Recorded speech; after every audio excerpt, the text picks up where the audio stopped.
मित्रों, आपने काली जुबान शब्द सुन रखा होगा। अक्सर कभी किसी के बोलने से कुछ अशुभ हो जाता है तो उस इंसान को काली जुबान या काला इंसान कहते हैं और उसे समाज में हीन भावना से देखा जाता है।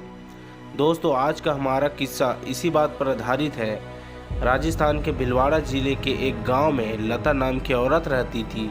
उसकी शादी तो उसके घर वालों ने बचपन में ही कर दी थी और उसके 3 बच्चे हैं। उसको उसके ससुराल वाले तो बहुत प्यार से रखते थे, लेकिन गांव वाले उस पर किसी प्रेत आत्मा का साया बताते थे। गांव वाले उससे अक्सर दूर ही रहते थे, क्योंकि वो जो भी बोलती वो सच हो जाता था। लता के मायके में उसके पड़ोसी बताते हैं कि बचपन में लता को एक कुत्ते ने काट लिया तो लता ने अचानक मुंह से कुत्ते के लिए बद्दुआ निकली कि इस कुत्ते को मौत क्यों नहीं आ जाती। अगले दिन हुआ भी कुछ ऐसा और वो कुत्ता गली के बाहर मरा पड़ा हुआ था। तब से गांव वालों में दहशत फैल गई। दूसरी घटना तो इतनी भयानक थी कि लोग लता को डायन कहने लग गए। ऐसे ही एक बार बचपन में लता का एक दिन तवे में हाथ जल गया। हाथ जलने से वो जोर से चीखने चिल्लाने और रोने लगी। उस दिन घर वाले सब खेत गए थे। उसकी बड़ी बहन घर पर ही थी।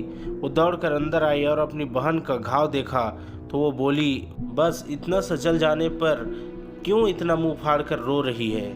लता को उसकी इस बात पर गुस्सा आया और वो बोली, तुझको आग लगे तब पता चले कि कितना दर्द होता है। फिर होना क्या था, अनहोनी होने में क्या देर थी। उसी रात घर के पास पड़े चारे में आग लगने से उसकी लपेट घर पर ही आ गई और उन लपटों में केवल लता की बहन ही जली, बाकी सब बच गए। काफ़ी ज़्यादा जल जाने की वजह से कुछ ही दिनों में उसकी मौत हो गई। इस घटना के बाद से लोग उसे चुड़ैल कहकर पुकारने लगे।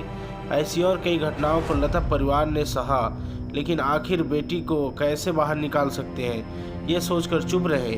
बचपन में ही 10 साल की उम्र में उसकी शादी करवा दी गई। लता का पति पेशे से ड्राइवर है और वो हर रोज़ उसे माता के मंदिर में ले जाता है ताकि काली शक्तियाँ उस पर हावी ना हो पाए।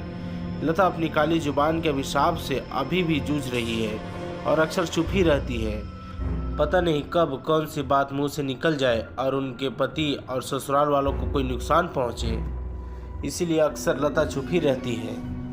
दोस्तों, ऐसे मज़ेदार वीडियो के लिए हमारे चैनल हिंदी मोटिवेशन स्टोरी को लाइक, सब्सक्राइब और शेयर ज़रूर करें। धन्यवाद।